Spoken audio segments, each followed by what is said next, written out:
Утрото е најважниот дел од денот. Утринското кафе е првиот ритуал. Првата најава на денот кој доаѓа. Ние ви нудиме енергично и динамично будење, со актуелни теми, анализи и дебати. Утро кое ќе ве подготви за политичките, економските и културните предизвици кои ги носи времето во кое живееме. Утринско еспресо со Златев и Боцевски. Секој ден од 7:30 часот наутро на Радио Лидер и на lider.mk. Добро утро, почитувани слушатели на Радио Лидер. 7 часот и 55 минути. Допред некое време беше време за утро со Златев, но сега е време за еспресо со Боцевски и Златев. Еден нов концепт на нашата радиостаница во кој секое утро ќе ви нудиме анализи, ќе ви нудиме информации за што се случувало претходно и што ќе се случува следно, но и еден концепт во кој ќе имаме буквално еден вид на ринг во кој секој утро ќе имаме и наш гостин заедно со Ивица. Ова е нешто ново, нешто кое пионерски го почнуваме, нешто познато повеќе за западната хемисфера, иако ние сме дел вајде од таа, но сепак да донесеме малку разлика. Ова утро со мене е нормално, еспресо со Ивица и Љупчо, но еспресо немаме во студиото, со вода почнуваме. Да, и со турско кафе претходно, така што традиционално денеска. Ако беше турско со Ивица и Златов, малку ќе беше можеби пропагандно, некој ќе го сватеше. Турско, знаете, но еве, ние одиме со италијанско, кое во моментов го немаме, затоа што не се пие кафе на гладно, барем според некои медицински совети, а кој има доручкувано во 5 за 8? Па, мислам дека доручекот нели најзначен оброк на денот, така што еден јак доручек овозможува полесно да го поминеме денот и јак доручек е потребен токму за нашиот денешен гостин и за неговото движење. Тука со нас е председателот на СОНК, кој што е личност број 1 од медиумски интерес деновиве, токму затоа што во Македонија долго време не сме имале штрајк на просветните работници, долго време не сме ги слушнале нивните барања и конечно се запознаваме денеме со една ситуација поврзана со учителите, поврзана со наставниците, поврзана со културните работници, со научните работници, која што не е нималку розова. Добре ни дојдовте во нашата програма. Добро утро. Добре ве најдов.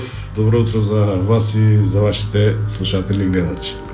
Значи да почнеме од почеток, нешто кое што ретко го слушам во емисиите каде што гостувавте. Можеме ли прво да започнеме со најбитната работа, односно да ги изложиме барањата? Што бара СОНК? Па ајде прво да почнеме со еспресото, со турското кафе и со водата. Се чини дека еве локумот фали. Така и во нашите дености подолго време фалат средства кои што ќе бидат наменети за подигнување на социјалниот статус на вработените во образованието, иако државата секоја година издвојува солиден буџет за дејност образование, меѓутоа се користат парите за други намени освен за плати на вработените. Ќе ве прекинам. Имам фамилени професори, идоли ми биле мојот професор по историја, мојот професор по математика, иако не ми одеше многу математика за разлика од историја, но сепак ги гледав како луѓе кои ги гледав како еден рол модел за човечки развој. Колку плата земаат тие луѓе денес? Еден наставник во основно по математика, колкава му е платата? Основната плата му е 24.700 денари или 400 евра. Со други додатоци, стаж, оделенско раководство, може би други додатоци во однос на комбинирани паралелки, тешки услови, така натака, негде 28-29 или еве со години како јас со стаж 35 години, некаде може би до 30.000 денари, тоа би било фул. Под 500 евра. Под 500 евра, дефинитивно. Сега, колку пример, имам учено средно електро. Во средно електро професори по голем дел од предметите не беа дипломирани електроинженери. Тоа е една ретка професија во Македонија, навистина тешка и добро платена на пазарот на трудот. Колку земаат во средно стручни професори? Истата плата. Исто. се извинувам, ајде, за волја на вистината со мала разлика, основно и средно образование, се многу мала разлика во Значи плата. негде он 32-3 максимум. Илјадарка максимум плюс. Само лјадарка. Само илјадарка, да. Сега ајде Сега, да која би била можеме... инспирацијата да сте електроинженер, да може да заработувате буквално се 50-60.000 денари за доколку работите во било која приватна компанија од оваа дејност или не знам, и во државните се одлични платите, зашо вие би предавале електротехника во средно за помалку од 500 евра? Јас си го поставувам тоа прашање. Па тоа се затечени кадри кои што останале од времето кога пазарот на трудот нешто друго кажувал, каде што и приватниот сектор не бил добро платен или нешто повеќе него јавниот сектор. Сега во моментот имаме недостаток на наставници, недостаток на професори, на кадри, каде што во агенциите за вработување апсолутно немаме кои што чекаат од наставен профил.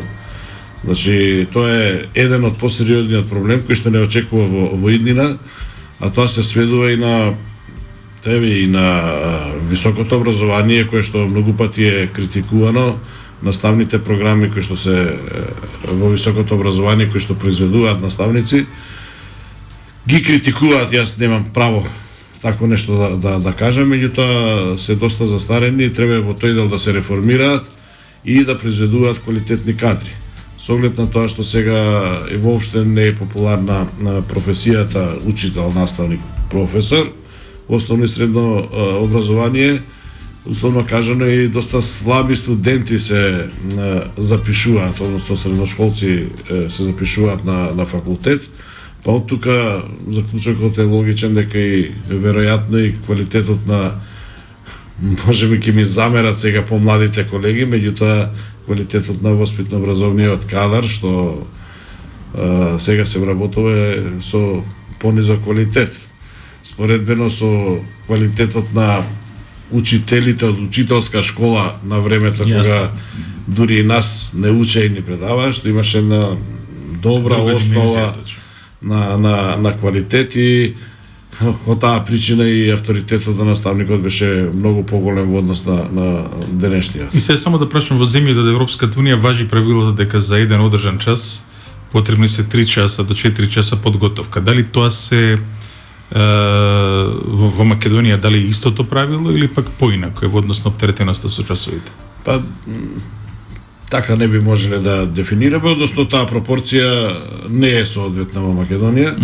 Ние имаме од 20 до 23 наставни часа на неделно ниво, Што е норма, да.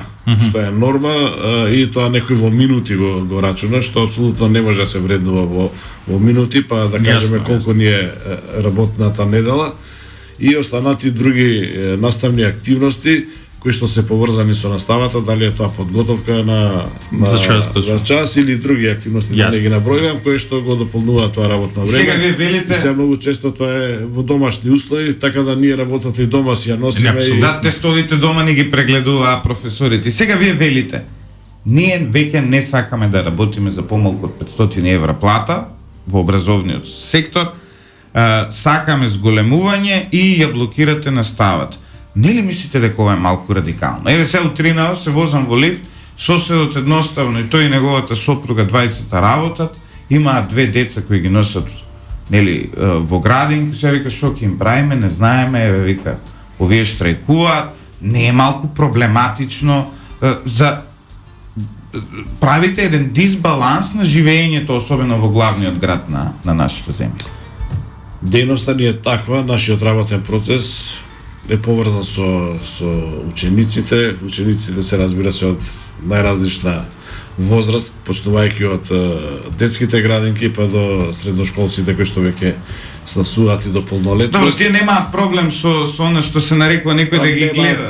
Нив најдобро им доаѓа, сега уживаат. Сестра ми е во средно, она се ужива што штрајкуваат, затоа што не идат у школа. Еве, бар во нешто ние се вклопуваме во високо развиените земји, каде што еве се обидуваме и пролетен распуст да го ведеме.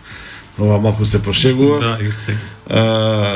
Меѓутоа, тоа е злото во целата оваа наша работа, што искрено жалиме и се извинуваме на сите родители каде што имаат проблем со згрижувањето на нивните деца, Меѓутоа, од друга страна, и сме благодарни на огромен број на родители кои што ја сваќаат нашата мака и кои што ни даваат поддршка во ова што го правиме, а тоа се рефлектира со практично и барање соодветен начин како да ги изгрижат децата, како да ги остават во овој Само да расчистиме неколку небулози што се јавија токму околу ова прашање.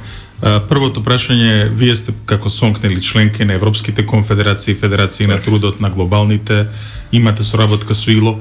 Постои ли друг начин за штрајк во образованието, освен овој кој што вие го правите во Европа и на другите земји во светот? Мислам дека постојат, да, постојат по помек облик на штрајк, па може би селективен, може би, еве гледаме тука и некои синдикати имаат прекина работа, час, два. Јасно, предупредувачки или така. Така, некои носат беџови или на ракавите врзуваат машни во знак на еве протестирам, штрајкувам, не сум задоволен од состојаниот статус што го ја во државата, меѓутоа производниот процес или работниот процес не се прекинува. Јасно. Само се дава до знаење дека не сме задоволни.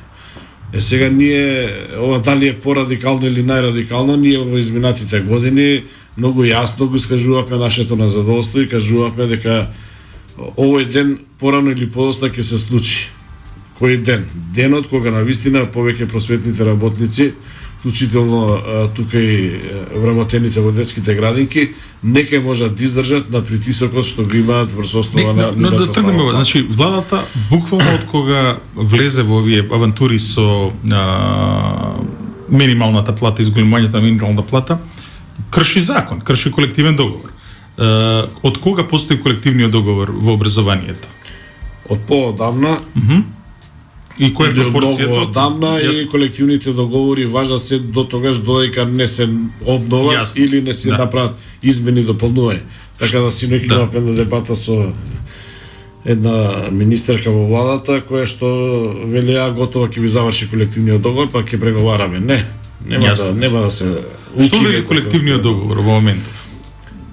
Пословото на колективниот договор? Па суштинското прашање овдека околу што ние штрајкуваме, еве накратко. Секој работник си има по систематизација свое работно место. Почнувајќи од најниското работно место, општ работник, хигиеничар и така натака до највисокото место во образование, наставник, стручен соработник, наставник, ментор, стручен соработник, ментор и највисоко буквално е наставник советник и стручен соработник советник. Секое работно место си има своја сложеност на работата која што се вреднува со соодветен коефициент. Тоа значи дека ние тројцата овдека може да бидеме на различни работни места и вреднувани сме според колективниот договор со различни коефициенти. Тие коефициенти сме ги утврдиле заедно со социјалните партнери, со Министерството за образование и наука, сме ставиле подпис дека јас вредам толку, Златев толку, Боцевски толку. Сега доаѓаме во ситуација да заради неусогласување на колективните договори со минималната плата, ние тројца работиме различни позиции, различна сложеност на работната. Да, јас сум чистачка, Ива. И сега имаме иста плата. Да.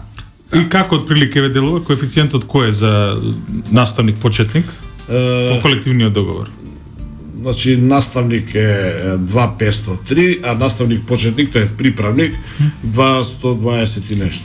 Што значи дека ќе треба околу 37-8 да зема според ако е 18.000 денари. Па добро, така ако се рачуна, мада методологијата не е така, посложена во бруто се рачуна. А во бруто, значи не се 18.018, него се по бруто по овој коефициент, па се враќа назад. Меѓутоа сепак збору тука сме некаде во тој. Еве извинете Златев, распонот помеѓу најниската плата и на наставникот е 1:2. Ако е 18.000 нето на општиот работник, по 2 ќе биде на наставник. По 2, значи каде пак некаде 36.000. Нешто повеќе од тоа што е сега. Прашањето само што го поставаме, значи од првото зголемување на минимална плата на Зоран Заев до денес, владата го крши колективниот договор со кон наставниците. Значи од 2017 година вие се наоѓате постојано, вие сте постојано поценети. Значи ако зборуваме за владење на правата за европски вредности, со една колективна тужба, со една затезна камата, вие евентуално може да блокирате буџетот на државата во наредните 10 години заради неправдата нанесена кон вас и неприлагодувањето на минималната плата кон платата на значи да се разбереме, не осудувам, напротив ова целосно го поддржувам. Сметам дека една одговорна влада која пристапува кон една ваква работа, зголемување на минималната плата, мора да го има сето во предвид. Мора сето тоа да е присметено и се согласувам со вас дека не може да биде минималната плата 18.000, а еден наставник да зема 24.000 денари не може. Мислам, тоа е една работа. Не може, ама може. Неделков, она што владата го соопшти е дека за се ова да се реализира, за вашите барања да се реализираат, ќе бидат потребни, ако не се лажам, околу 18 милиони евра. Тоа е странна фигура, ако е точно. Околу 18 милиони евра, кои владата наводно не можела да ги издржи до крајот на годините. Зборуваме за истата таа влада која 2-3 милиона евра на фстаци и бадеми троши. Ова ми е навистина не се големи пари, така?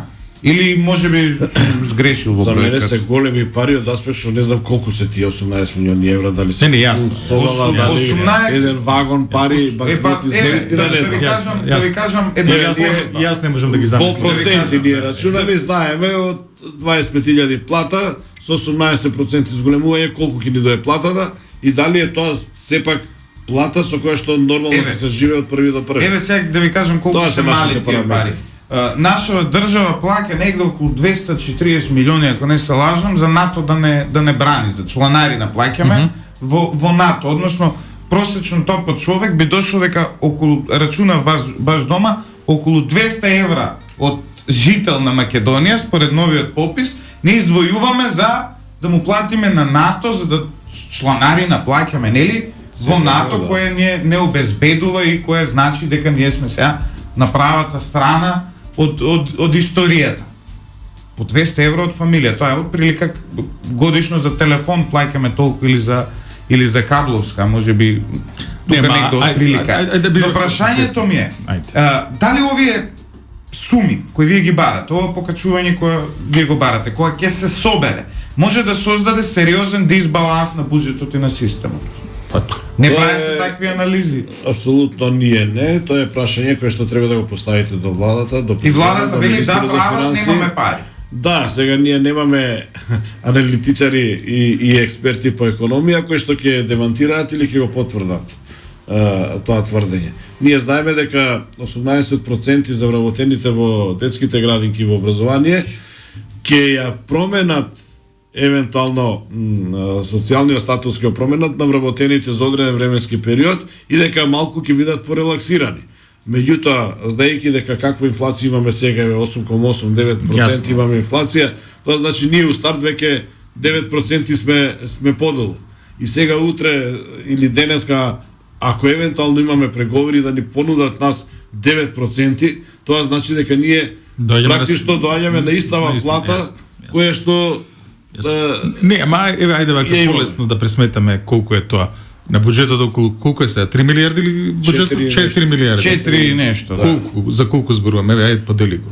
18 милиони со 4 милиарди. 0, нешто проценти ако не се лажам. Не станува Значи, тоа е, за голема ако е цифра. вистина дека е само 18 милиони зголемувањето, тогаш ова е безпредметна дискусија. Значи, навистина не се разбира во Да. економија, ние малку така попрактично ги гледаме и бројките и процентите и издржано ни е тоа, можеби многу наивно одиме со барањата, можеби тоа е, може за тоа да не обвинат.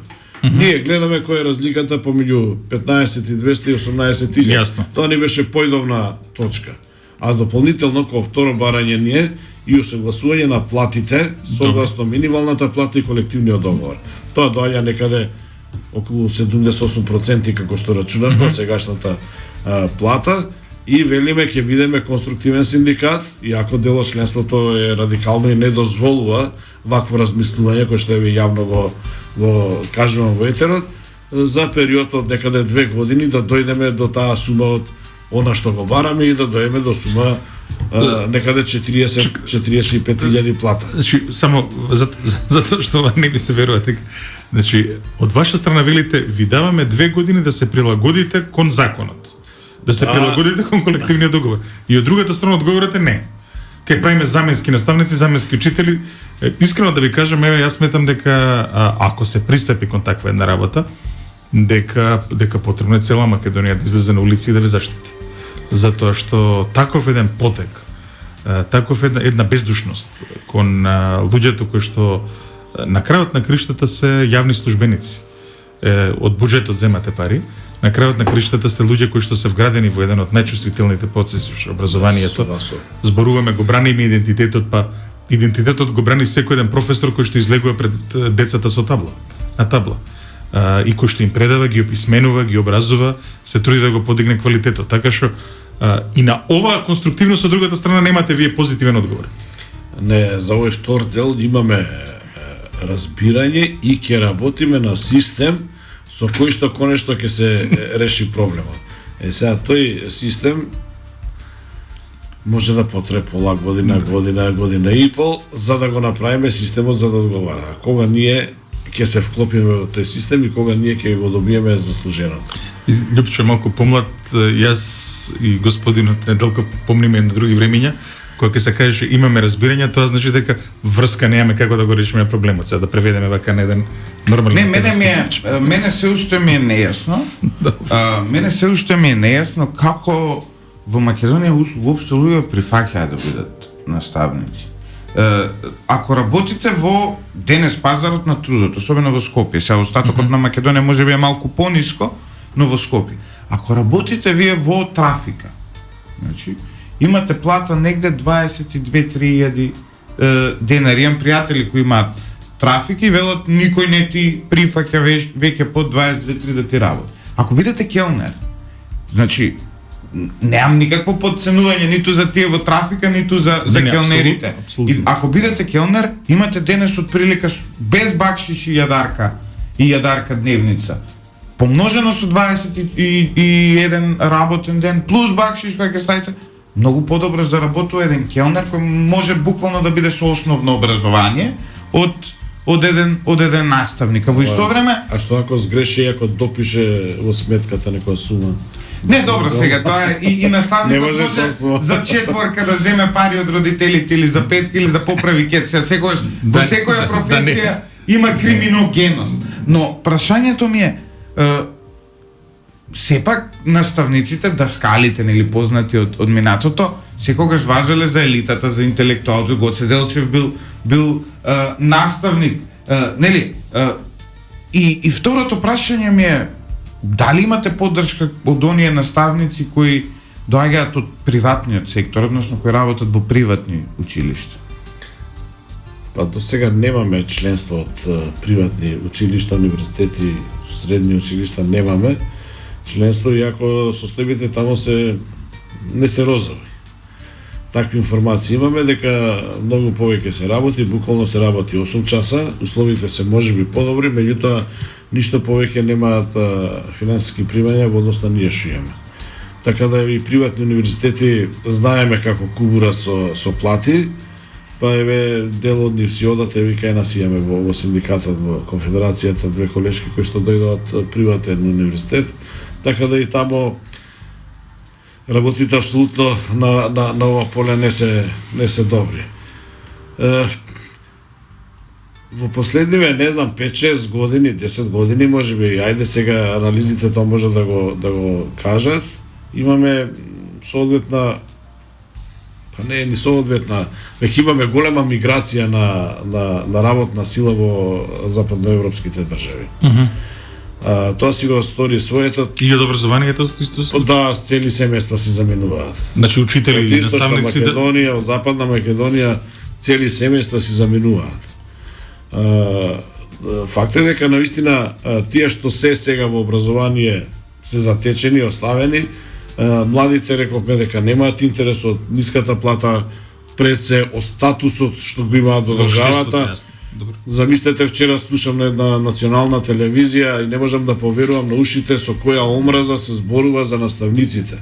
Возрастни луѓе се гледа по гласот дека се дури пензионери, можеби со каков вокабулар се служат, кон оние кои што ги изучиле нивните деца, нивните внуци со таква омраза. Добро, Јас мислам разбирам да- дека има инструирани Точно, не, тоа е ботови и пропаганда. така на. Верувате Меѓутоа, дека тоа е пропаганда. толкава злоба да си има, мене навистина не ми е јасно. Не, има апсолутно, значи Не верувам дека некој намерно би сакал да ве разберам дека има апсолутно разбирање за ова што го и покрај Би сакал непријатностите да- со кои што наредуваат, меѓутоа знаете како е, сега имаме и пропаганда и понекогаш овие кои што се противат кон ова знаат да се организираат околу тие таквите емисии, меѓутоа не е ни прв пат. Еве јас се сеќам, јас бев член на владата 2008 година кога се случи еден генерален штрајк во образованието и се сеќам дека тоа беше еден потек кој што беше премногу и тогаш владата одлучи на еден чекор да го игнорира барањата на синдикатот, меѓутоа на крајот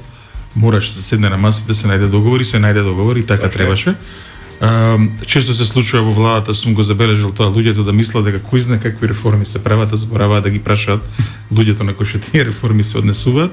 Меѓутоа веќе кажам дека досегашната историја, посебно СОНК од кога постои, е дека моќта на СОНК се одгледува во тоа што на крајот ја доведува владата на маса и до сега немало неразумни барања, туку имало најразумни барања, претпоставам дека и сега. Боцевски, како истото. изгледа тоа? Еве, од другата Ајде. страна, кога седиш и сега ти си дел од владата и треба да преговараш со синдикатот. Обично Да ви кажам јас како изгледа. Викаат, ќе ми кажеш тоа. еве ги овие од опозиција, гледај што ми прават сега, така ми кажат. Да, они тврдат дека е политичко. Па не, еве јас ќе кажам за во тоа време се сеќавам дека јас употребив и пример на еден колега на Јаким. Колегата е еден истакнат македонски образован работник. Не знам дали е, можеби е во пензија во моментов. Зборам за професорот по македонски јазик од Вевчани Симон, како се викаше, на поетов татко. Лешовски, како се Да, да. Симон Лешовски е наставник, поет, ерудит, прекрасен човек и се сеќавам, значи Симон може се да се нарече, меѓутоа не може да се нарече партиски човек. Тоа е човек кој ќе си го брани достоинството. И јас во тие разговори што беа тогаш го потребував него како пример. Кога Симон излегува на тој штрајк од 2008 година, Симон не носи некое партиско знаме за себе. Тој излегува да си го брани достоинството на својата професија. Значи, истото се случува и сега. Точно е дека партиите знаат понекогаш да бидат како култови помеѓу себе, па се леле нешто опозиција прави и така натаму, меѓутоа овој штрајк го води СОНК. Да, но сега видете, независно што СОНК е не И Апсолутно. примерот мислам дека е соодветен што го потребив. И Независно сега што луѓето СОНК- си ја бранат достоинството. независно што СОНК е Да, веројатно добро за нова. веројатно СОНК е независен, мислам докажал дека е независен синдикат и не е партиски привезок ниту на Апсолутно, ВМРО, да. ниту на СДСМ. Така. Но еве, ќе признаеме дека наставниците од СДСМ не гираат да одат, не сакаат да одат на протест, а наставниците од ВМРО се најревносни следители на овој штрајк. А тоа е впечаток што сака некој друг да го направи, мислам че. Не, во школа, еве сега, сите ние нели комуницираме и сега имам, еве, пример ќе ви кажеме, на пријателка ми вели, вика класната е, вика СДСМовка, она не ќе да чуе за протест, вика, ни се јавува, ни вика, нема што да ги пуштате, а таа вика по англиски е ВМРО-вка, она вика не ги носите децата, ние не работиме. И сега ме разбират, има некоја поделба во Тоа е општеството. трагедијата, тоа е трагедичното, трагичното и трагикомичното меѓу другото. Нити едни, нити други имаат фајде на крај на месецот плата кога зема, дали си од таа или од оваа политичка провиненција, и дома дечињата и на едниот и на другиот колега или колешка исто се однесува со 24.000 плата. Значи тоа е трагедијата. Јас разбирам партиска, политичка определба, провиненција, симпатизери. Меѓутоа тогаш кога ќе дојде време искажи си го ти твоето. Кога ќе биде кампања, кога ќе бидат лепење плакати, кога ќе одиш зад пултот да гласаш, тогаш докажи се дека си навистина тој што си. Овде сега збориме за професионализам. И тука не сме да има плав или црвен. Апсолутно тука мора дистинкција се направи еднаш за секој за да ни оди работата добро. Во нашиот синдикат, не само во нашиот, и во верувам и во други синдикати, членството е хетерогено. Значи по разни основи. Пред се по националност, па завршувајќи до дејности што ги имаме, значи од основно образование до од детски градинки до наука и високо образование. И по тој основ сме различни, имаме различни проблеми. Раководството ни е составено од членови и симпатизери на различни политички провиненции. И така треба. И така треба. Јасно. И вчера во една емисија имаше прашање, го видовте тој на сликата што е во тамо некои партиски структури на една политичка партија, еве кој ви го води штрајкот. Да целата македонска јавност да знае кој стои за штрајкот. Апсолутно демантирам и не е тоа. Само што Јас сакам да имам пријатели и од СДСМ, и од ВМРО, ДПМН, и од ДУИ, и од Алијанса, да бидеме што поблиску до власта. Да можеме јас вас да ви искористам да ми лобирате. ние за да сега ги имаме нов имаме премиер, контакти. мене малку ми е тешко да се навикнам, понекогаш ми е дури тешко името да му го научам. Да имаме нов премиер што се вика Димитар Ковачевски. Сте се сретнале со него вие? Да, неколку пати си имаме сретнато.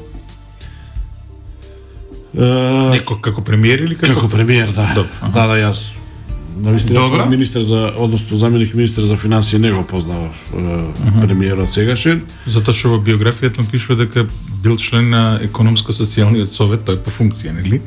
Додека бил заменик министер за финансии, па чудно ми е како не сте го сретнале. Па вообичаено не доаѓаат членовите на влада на економско-социјалниот совет, Та ми освен час, знаете. освен- Освен синдикалци ке седат. освен Очигледно председателот така на гледаат. економско-социјалниот совет, кој по дефолт, што не е добро, е постојано министерот за труд и социјална политика, тоа не е добро, треба да ротира во најмала рака. дури без разлика што се членови на економско-социјалниот совет и си го пишува тоа во биографија како достигнување, Не доаѓа. на советот не доаѓаат. По потреба доаѓаат, сега да бидам до крај Добро. коректен. Јасно. По потреба доаѓаат кога има некое Ма не прашање. збориме за по потреба сега. Да, Член- иначе И добро, како вообичаено изгледа? Вие седнувате сега, јас сум премиерот Ковачевски, ако имам коса, вие седнувате со мене и ми викате, ние сакаме поголеми плати. Шо ви вика вас Ковачевски на тоа? ај вака да расчистиме. Премиерот е доста прагматичен во оној дел кој што го работи. Значи врши анализи и кажува какви се состојбите во буџетот.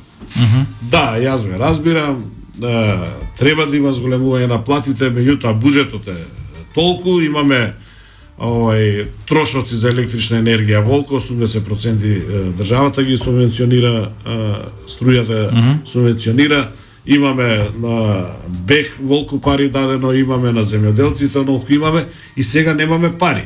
Тоа се анализи и бројки кои што премиерот ги кажа. Чекате сега, ако велите дека е прагматичен, таа прагма каде била кога се определува минималната плата? Нели во колективниот договор пишува?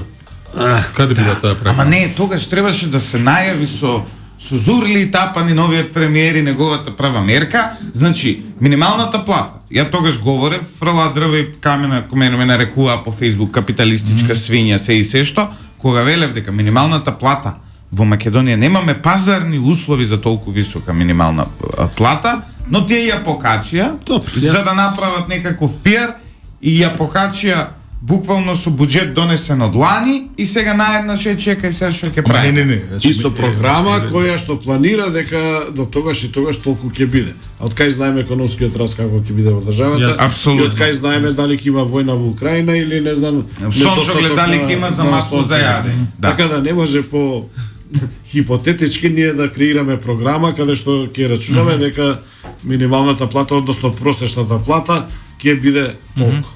И сега луѓето си доаѓаат по своето, викаат добро, минималната ја качивме, што правиме сега со нас? Сега бараме да се примени И законот тоа за е минимална многу плата. и тоа е многу логично. Кој што вели треба да се согласите. Ма не, ова значи се отвара простор за колективна тужба на синдикатот кон владата со затезни камати, сите претходни неусогласувања да се платат. Значи цехот што беше поранешниот со ЗАЕВ сега доаѓа на дневен ред. Се разбира, вие сте прагматичен, најпрагматичен.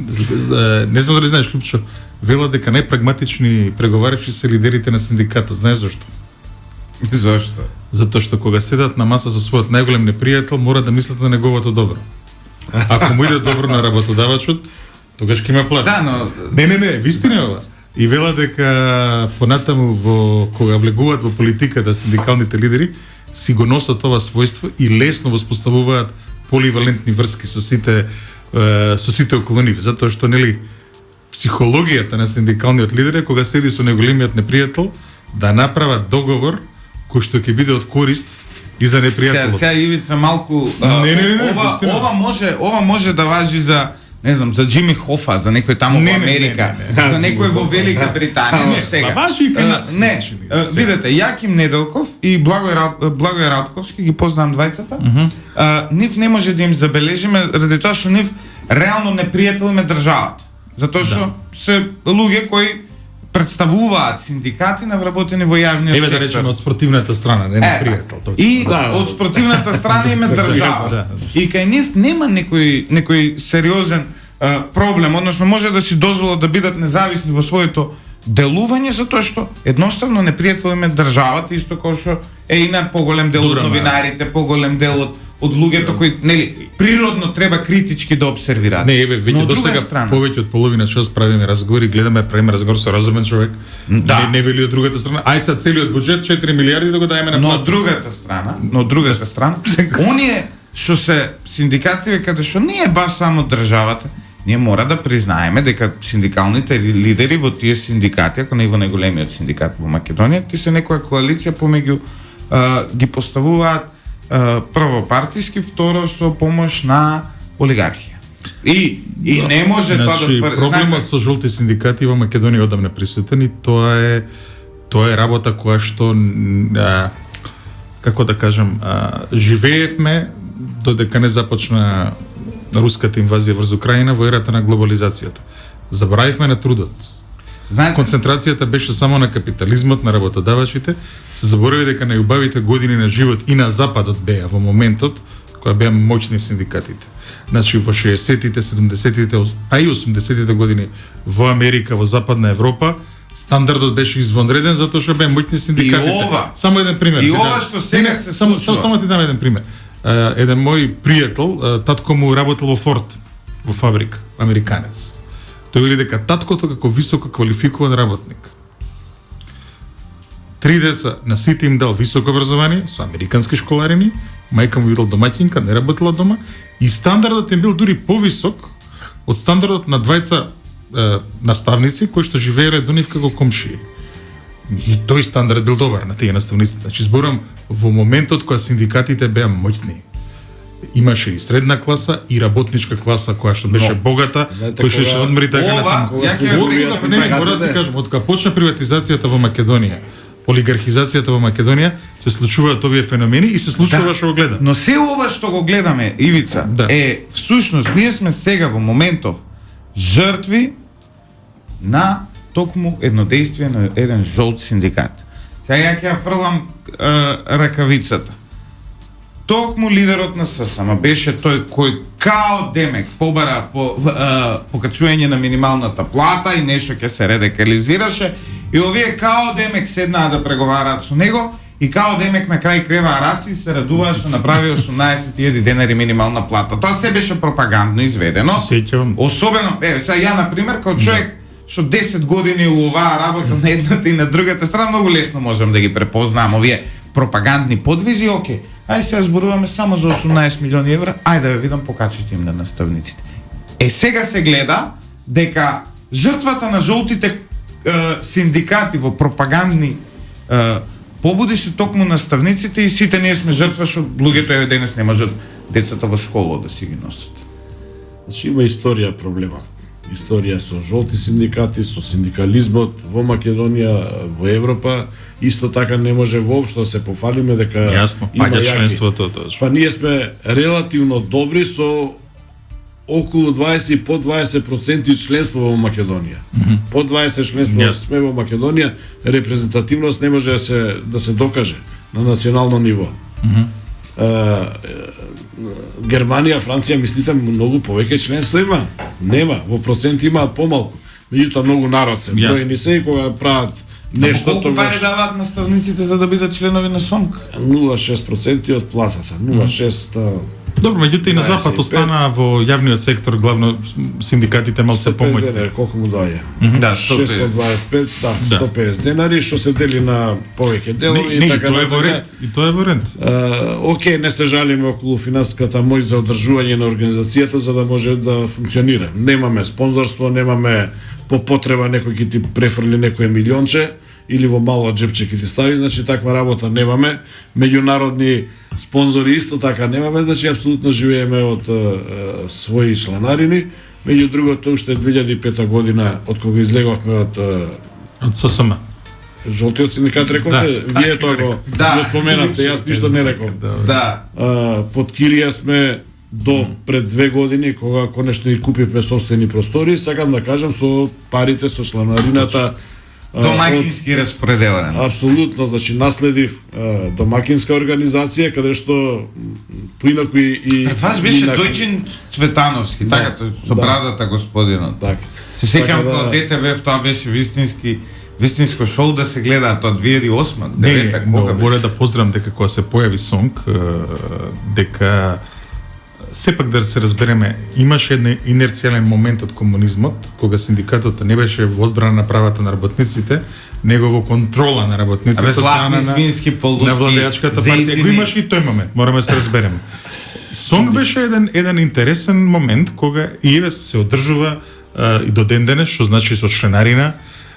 Членарината подразбери друга работа, ваша одговорност, вие како лидер мора со чист образ да излезете пред членството, што е одлично. Мислам, зборувам дека Сега- ние зборуваме за невладин сектор, цивилен сектор, еве Да. пред вас го гледаме тоа, така? Апсолутно.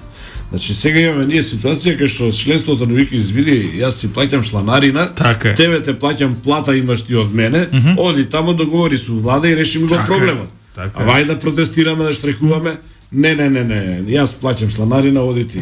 Значи не може така и такви Точно. работи, значи ние енергијата, силата црпиме од членството, односно силата мојта ние кога треба да излеземе на улица или кога треба да влеземе во штрајк. Синдикатите секогаш биле под притисок. Мислам Па, дека негде се е подобро во светот.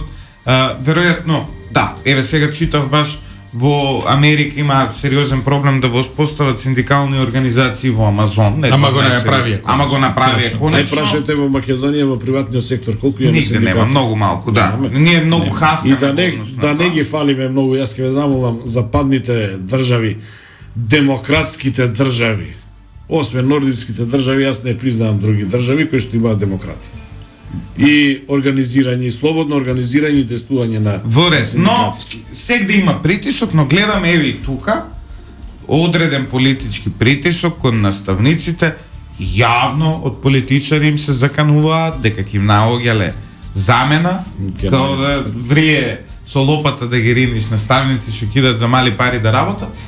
Од една страна ќе им барале замена, од друга страна гледаме притисок во одреден. Најавивте вие и кривични пријави, денес мислам дека ќе обзнаните за директорка на градинка, притисоци, нели е поедноставно, едноставно да рече, окей, ај качи им платот, да прават ваков притисок. Зашо? И мене не ме е јасно, ја да сум на нивно место, ќе седнеме и ќе за како изгледа тоа се. Седат Знаете- таму и Ивица, ти си бил во владата. Ама знаете Како што е изгледа тоа? Седате и парадоксно сега како тоа, да? ќе ги притиснеме ни овие? Парадоксно знаете кој е? Така добро. Еве Ивица, се извинувам, памтете со Да. муабет.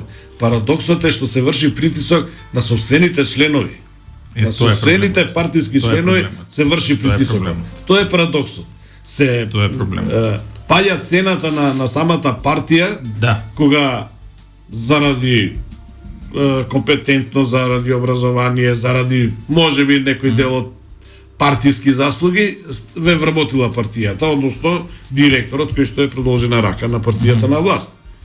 Дали е тоа цена што треба да плаќате цел живот да одработувате како И некој ќе ви добро, каже? еве конечно ми отворите уште едно чекај, само прашање. Липчо, само да се ова е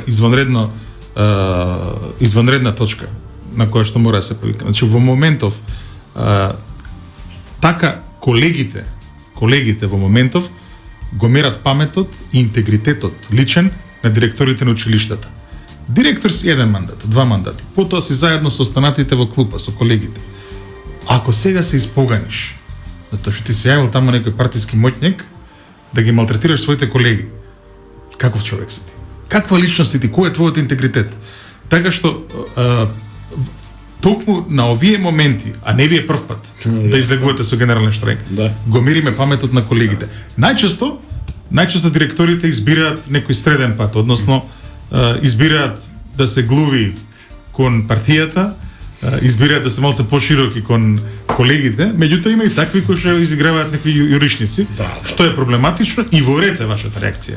Не, ја кога збориме за директорите, малку сум ќе бидам непристрасен, од една единствена причина што многу пати ме носеле кај директорот. Кога сум учел и малку не можам баш да гледам некоја добра фигура во директорите, но еве ќе ви го поставам и тоа прашање. Зарем не е премногу примитивно во еден сектор кој значи образовање на подготвување на младите, подготвување на идните генерации, вложување во иднината, креирање на една менување на културата, ако сакате, на наредните генерации во едни такви институции какви што се училиштата, градинките, па и нели средните училишта, да се бираат директори партиски. Нели е срамота во 21 век наместо по еден мерит систем да ги бираат тие директори некако мешано. Ај ќе видиме сега кој има општинава, па дали ќе добие од Министерство за образование, све е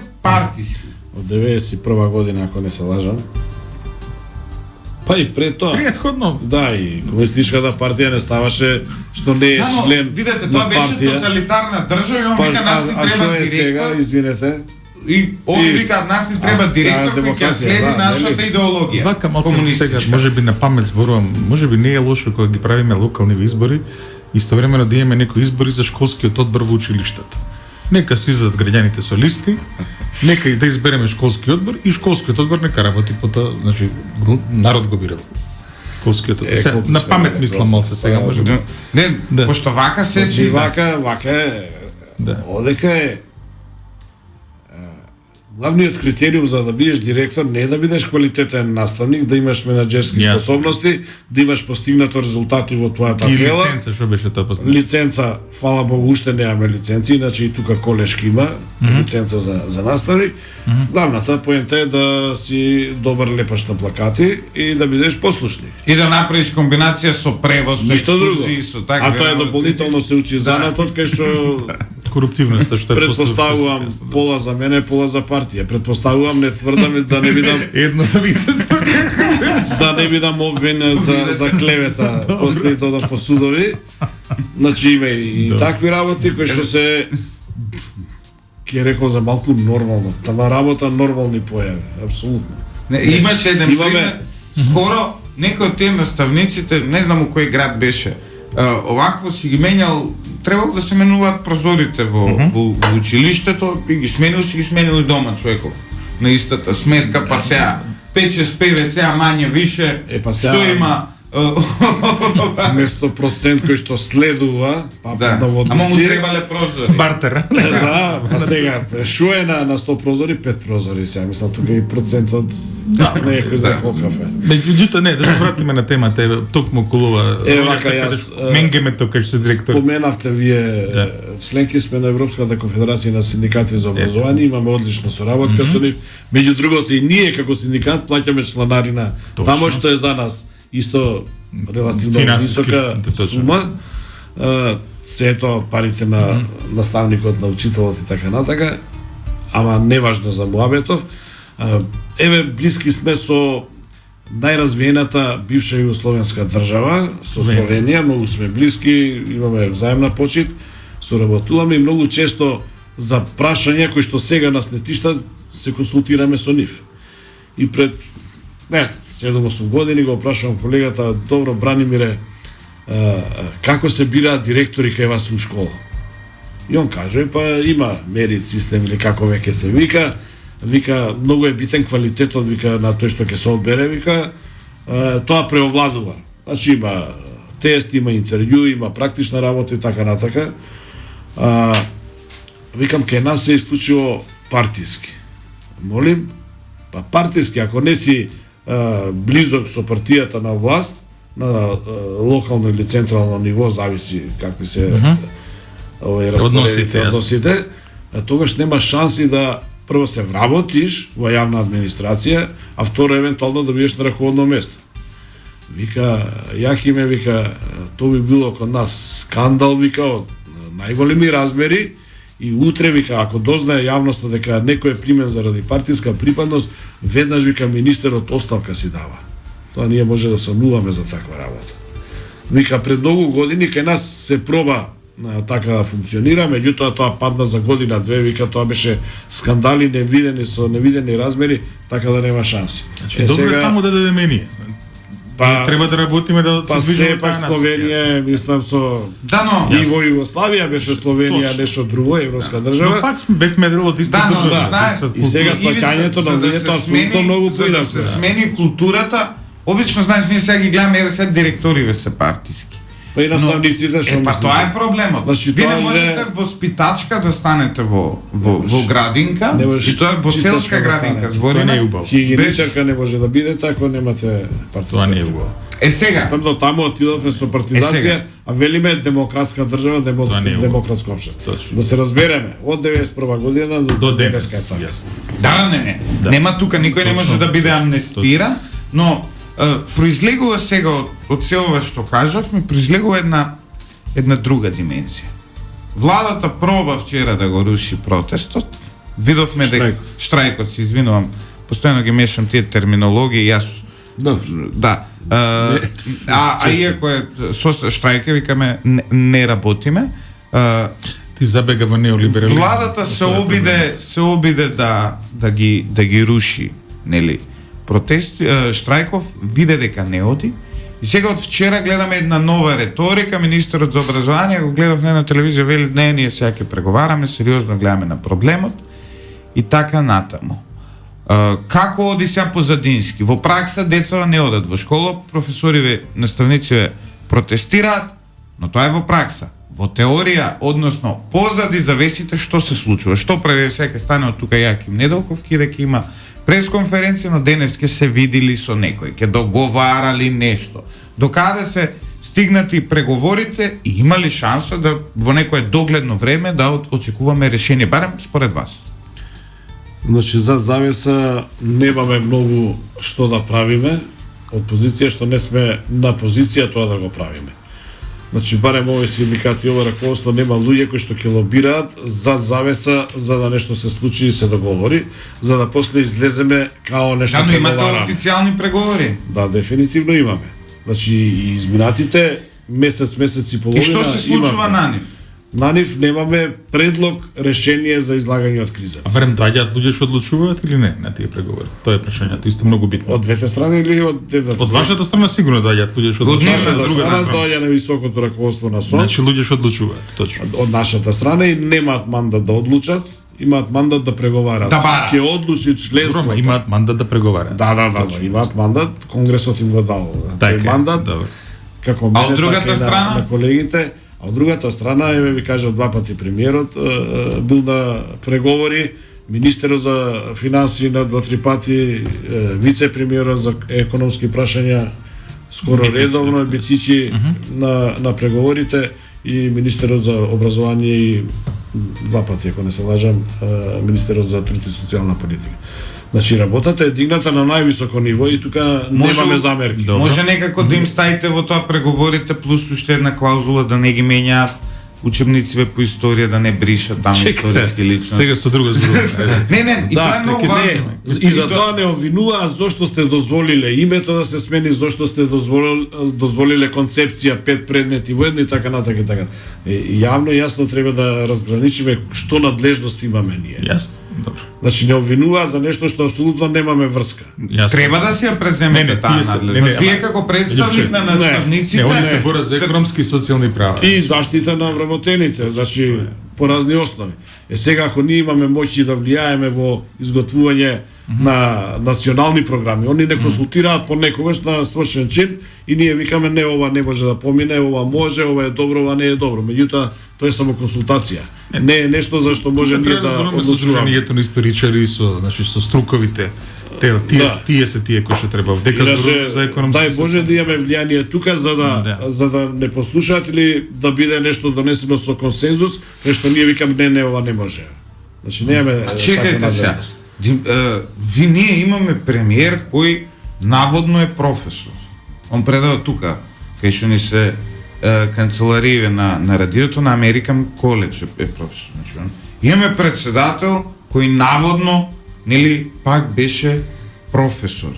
Имаме таму советници, сите наводно, иако најголем дел од нив се на приватни универзитети кои Добро, има државни универзитети, имаме Топанчевски. Да, Топанчевски исто да, он не е наводно, професор не професор. Вие на приватни може наводно да им ставим. Министри за образование имаше професори. Да. Сега, он како професор, Барбер, Адеми професор, така Рената Десковска професор. Нели ве разбираате се, он нели се сочи Емилија Симовска преска споменавме професор и така натака, значи ред професори. Исто имаме пратеници што биле даскали по средни училишта. Нели ви Паланчанецот министер за Ненад Новковски професор. Пред него исто и така натака. Горан Милевски сега што е министер овој од Битола. Тој е од Сојузот на синдикатите, тоа е друга. Да, но Горан Милевски исто беше наставник, мислам дека предаваше. Ама брзо забораваат, еден куп пратеници имаме. Да. Во собранието брзо забораваат. Што синој кај и правевме муабет геврек, еден колега кажуваше секој ден геврек вика јадат наставниците, немаат за јогурт во една емисија локална. И спомена некој дека и лебот и геврекот имаат 7 кори кај наставниците. Значи толку е тврд тој доручек на наставниците што 7 кори има, нели? Фигуративно. Не само да прашам, ги спомнаме професорите, универзитетот солидарен е со вашиот протест или не? Да, солидарни се, меѓутоа не влегуваат во штрајк.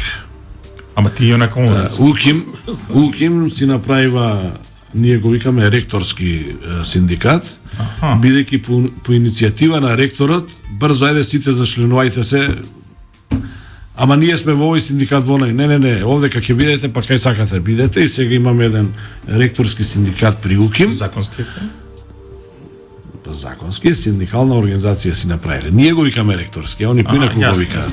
Затоа што ректорот и генералниот секретар на универзитетот, тоа е спротивно на идејата за синдикат. Ама они не признава дека е така. Да направат синдикат. Они не признава дека е така. И ја да го ставам лидерот. И сега викаме ајде поддржете, не УКИМ, не. Јасно. Се знае кој УКИМ, се знае, така. И сега не, ние сме во преговори со Талат Џафери, ќе подпишеме колективен договор на ниво на работодавец. Значи собранието е основач на универзитетот, собранието го властвува ректорот, не со Талат Џафери, они ќе преговараат. Јасно. Има тука што да ви кажам. И сега бе луѓе, за вашите плати се работи. Највисокото звање редовен професор има плата од државата 36.000. 36.000 има. Сега не збориме заработувале по ова пона и имале дополнително. Државата колку го цени научникот во Македонија? 36.000. Редовен професор има плата. Фрчка взимаше 36.000 кој беше. Како купи пасат човек со 36.000. За тоа ќе зборуваме на друго место како да се инфлатира. Да, сега замислете, сега ние се жалиме со 25.000, па ја што да кажам. Сега видите кој ќе ги видам на телевизија. 10% лани што зема и сега 10% овој се. Видете, само да неделко кога ќе видам дел од нив. Колку 4 или 5 ранга, колку има рангови на наставници во кариерата? Па од приправник како го рачунаме, па наставник, па наставник ментор, па наставник советник. 4, да. Која е разликата во плата измеѓу првото? Па некаде по 50 на евра. Аха, прогреси. Значи 200 евра. Тоа е во бодови, односно коефициенти. Значи максимум 200 евра до крајот на кариерата. До крајот на кариерата е разлика измеѓу Да. Добро. Од почетник па до највисокото звање. Околу тоа во моментов не гледате. Тоа е веќе некое идно време кога како велеше кога ќе имаме за леп, па после за чоколада ќе мислиме. Сега лепче и јогурче да видиме да. Јасно, меѓутоа не, во моментов не ги спорите тие нешта, не ја отварате таа тематика. Спориме, освен што многу споро иде кариерниот развој. Царовска кога беше министер, почна тоа што ние 2004-2005 го сме го оставиле во колективен договор, што до лани не се спроведуваше. Царовска направи обид и се направи едно кариерно унапредување на колеги кои што по правила на игра си аплицираа и добија звање ментор. Значи, Пред зголемувањето на минималната а за плата, советници има време и пред зголемувањето на минималната плата, голем дел од вработените во училиштата беа по 15-16 денари, некои дури 14-500, ако не се лажам, и сега со минималната плата, нели тие добија по 1000, 2000, 3000, зависи кој колку денари плюс на нивната плата. Сега, баш поради таа минимална плата, другиве викаат, чекај сега бараме и ние, нели, зголемување. Дали од овие кои добија покачување на платата има солидарност? Тоа е многу важно. Апсолутно. Дали една служителка Да, с која апсолутно. сега имала Да. претходно 15, а има 18, или имала 16, а има 18, не знам точно, дали сега ги поддржува таа наставниците? да, апсолутно, и од тој аспект се колегите и колешките солидарни, информирани се кој е проблемот и сваќаат и разбираат. И тука немаме никаков проблем. Ова што го сега разговараме, ова е проблем што го отворивме ние, реков, пред 4 години некаде заедно со Конфедерација на слободни синдикати, и сакам да подлежам дека СОНК е првиот што влезе во штрајк. Меѓутоа да не заборавиме, целиот јавен сектор е со истиот проблем. Јасно. Истава оваа проблематика што сега зборуваме во однос на плати, кариерен развој, директори, унапредувања, се однесува за здравството.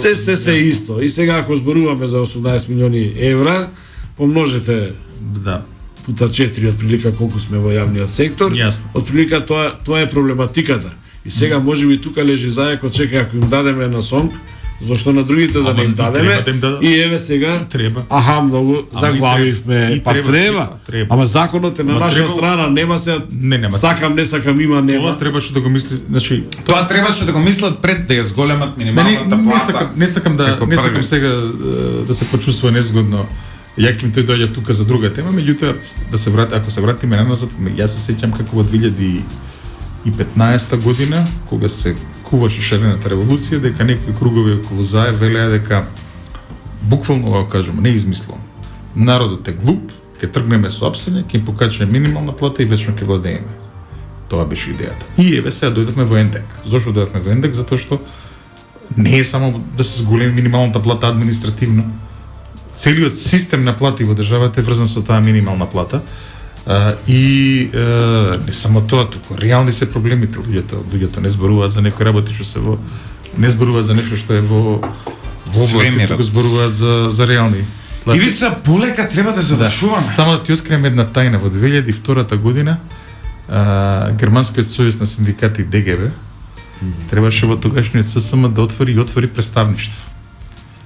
И првата понуда да бе директор на тоа представништво ја добив јас како тогашен демонстратор на правниот факултет политички науки, затоа што која правеа таа рунда на разговори со разноразни луѓе, забележаа дека само ја не сум инфициран од вирусот кој што ти се инфицира неолиберализам, нешто предприемачите, како не знам што едно друго. Јас и натаму си држам до идејата дека основа на секој општество е едно солидарно општество, една голема солидарност, затоа се потребни синдикатите, затоа е потребна силна држава и затоа е потребен силен приватен сектор, но регулиран приватен сектор и еден огромен јавен сектор кој што ќе биде пристојно направен. Ја и ден денес држам до тоа. Еве. Такви идеологии за Не со за идеологија. ова. Значи, например, додека на запад постоеше државата на благосостојбата, немаше жолти елици, немаше Брекзит, немаше Трамп, немаше ништо. татко ми Кога вие луѓето ќе ги турнете, кога ќе им ја загрозите екзистенцијата, тогаш раснат чудовишта. И тогаш растат екстремите. Екстремите растат зашто народот сака да прати порака, доста е више. Татко ми, еве, скоро 40 години сега ќе Така, сега наполни. не се во штрајк колегите Како- што мене ме сакаат и ме Точно. веруваат. Они се во штрајк ги затоа повели, што веќе се во ендек. Неделков, татко ми 40 години работи во електростопанство и 40 години е во истиот синдикат, сега нели веќе и приватна компанијата. За мене златните денови на синдикализмот е кога Полутки, дома бе, ни носеа кашкавали. свински полутки, кантисирење, кашкавали. Се За вадеше- мене исто така синдикализам, дури и патики Се многу вадеше често уште по една знаеа плата на тие што го организираат. да донесат зејтини. Например, сега се тепа таму гледам по зејтини, не зејтини не сме купиле. Зборувам ова рани 2000-ти. пакети за Тоа не индивидуум. беше синдикат, Ама не, дефинитивно беше е веќе ви контрола кажам. на Тоа работничката беше класа. и трговско предпријатие каде што тоа бе тешки изделки и бизниси преку синдикат да се исперат пари за да дојдат таму кај што треба.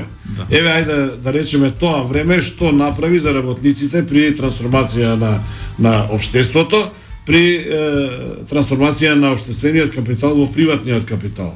И еве Ивица малку веројатно повозрасен од Лупчо, кажете ми една од чудовиште од Железара како можеше да пропадне за да отиде во приватни раце. Еден металски завод Тито и да не ги набројувам носителите на индустријата кои што произведуваа пари за да пропаднат, ФАС 11 октомври и не знам кој, да синдикатот ништо не направи во тој период. Јас тука ја гледам историјата на синдикатите што не направима, не на синдикатите работниците, него на водството на синдикатите. Ама и Лјупчо е доволно возрастен да се сети на еден синдикален лидер кој што рекетари ангажираше против членството за време на конгреси. Сега Говориме да не го спомнуваме. Меѓутоа, еден не само Ама тоа е принцип тамо. толку исто Тамо така. тоа е уназад, еве јас колку што паметам, 3 смени на председатели во се тој насилно синдикат. таму. Како ќе те донесат, така и ќе те Една што шутнат. сеќам исто една студиска посета на Ирска, каде што најшетан човек од сите со половина од врвни предприемачи и лидер на еден синдикат од тоа време, најшетан човек беше лидерот на синдикатот и се добјасниш некаде на запад. Апсурди, нели, да се зборуваме.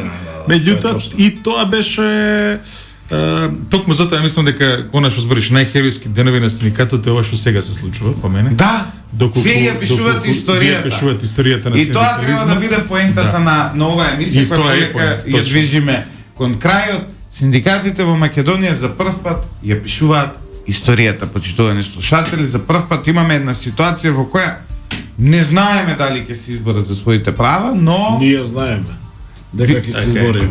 вие знаете дека ќе се изборите.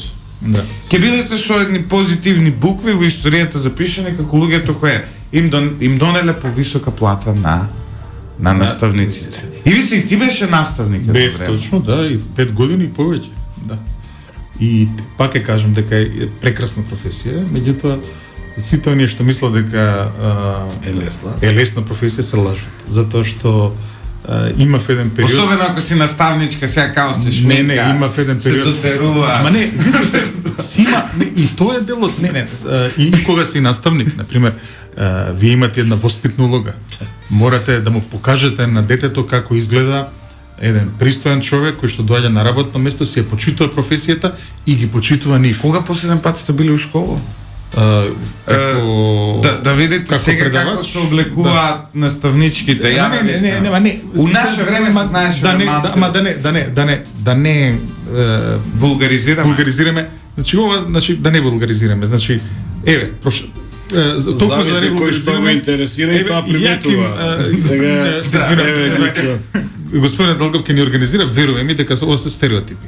Еве, кога ќе се вратат на работа, јас ќе те носам, ќе ни организира по случаен избор ти бираш коли. Да видиш како изгледаат луѓето, како се облечени и како пристапуваат кон работата. Верувај ќе го смениш своето мислење. Ова се луди стереотипи кои што дозволивме да виреат во македонскиот простор. На Facebook се излеваат и некои други работи, значи како што во секоја професија има по некој чуден, меѓутоа тој по некој чуден не ја дефинира професијата. Професијата наставник ја дефинираат луѓе како јаки, ја дефинираат луѓе како најдобрите професори што јас и ти ги паметиме. Не ги дефинираат луѓе како што ги пишува, не знам, глупости по Facebook или пропаганда што сака да нема врска. Ќе го однесеме Лјупчо и во некоја детска градинка каде што една воспитувачка или една негователка се расправа во една просторија дупло поголема од оваа со 30 дечи. Ама законски не сме. Законски треба да бидат 15 до 20. така. Па сега за 10 сега ќе правиме проблем, кај да ги стават родителите, кај да ги носат, кај да ги А чуваат. ваму нема градинки. Нема градинки, аеродром стана толков колку што стана со стариот капацитет на градинки. Да. Тоа е. Господине Дилков, само да ви најавиме дека ние сакаме додека трае вашиот штрајк да известуваме затоа што почнуваме малку порано околу случувањата. Се надевам дека во текот на денот ситуацијата е слична како вчерашниот ден, односно нема обиди за било какви прекини било каде во државава. Ние ќе го следиме вашиот штрайк, ќе го следиме вашиот протест. Се надевам исто така дека ќе имаме шанса да видиме и некој друг од раководството на СОНК во наредните денови, кој што ќе не информира и еве, можеби и Грански еве за градинки да зборувавме за другиве. Мислам дека ова е една тематика која што е од интерес за граѓанството и моментот е погоден да ги информираме за тоа со што се судират луѓето кои што како што веќе стана како клише ги воспитуваат нашите деца, убаво ќе биде тоа да остане и кога ќе заврши штрајкот. Втора мајка, наставничка. А и точно е тоа. И точно е тоа. Значи понекогаш дечињата повеќе време поминуваат со наставниците отколку со родителите. Посебно во еден вак време див капитализам е. Пак ме обвиниш. Да, има позитивни примери, секој од нас кој ќе се врати назад за наставниците, но има некои кои се уште ме болат врвовите на моите прсти во наше време, има и прачки. Сега навистина. Го нема тоа. Поне на помислата да направиш, да ги споиш прстите да ти... Имаше и Ама па знаевме практични воспитни мерки. Имаше така да сега гледаме веќе некои лидери на некакви ученички здруженија, сојузи кои што ни држат лекции на нас, наставниците, професорите за добро однесување. Па каде дојдовме веќе? Има сега и други примери на социјалните мрежи да се види како деца ги малтретираат наставници, да нешто како и во наше време имаше булинг на дел од професорите, но ова сега е навистина. Па сега тука отвараме едно друго прашање. По трка за капитал, по трка за гола екзистенција, родителите ги занемарија деца. Исто ова со телефониве. Јас мое лично мислење дека пред да влезе во училиште треба мобилниот да му се земе на детето. А и не само тоа, него дел од така наречениот невладен сектор го нарекувам така наречен затоа што еве ова е невладен сектор. Кога даваш ти членарина, ја признавам невладен сектор, ќе видам дека има членска организација. А не некој земја. Например, масонеријата, они плаќаат членари. Без разлика, па не, еве синдикатот плаќа членари. Кога ќе видам вакви некои завчера формирани врз основа на фантазии организации, па се нели ги учат професорите како треба наставниот процесот, не согласен со тоа. До прва денови ќе излагаат нови невладени организации кои што ќе реагираат на нашиот штрайк. Што е вон секоја здрава памет. Тоа ние го знаеме. Ви благодарам на сите. Ивица, утре ние пак имаме еспресо со Златев и Боцевски. Фала ви многу, ви беше вкусно еспресото. Да. Умала догоре. Познато македонско еспресо. Еспресо со Златев и Боцевски секој утро во 7:30 на Радио Лидер FM 107,4, но и на Lider.mk. Денес е 12.4.2022 година. Автори на ова емисија сме јас, Лјупчо Златев и Ивица Боцевски. Техничката реализација на Димитар Митровски и нашиот виртуоз на миксетата Горан Лазаровски. Реализација на Радио Лидер. Останете со 107,4, а ние одиме сега стварно еспресо да биеме. Така е.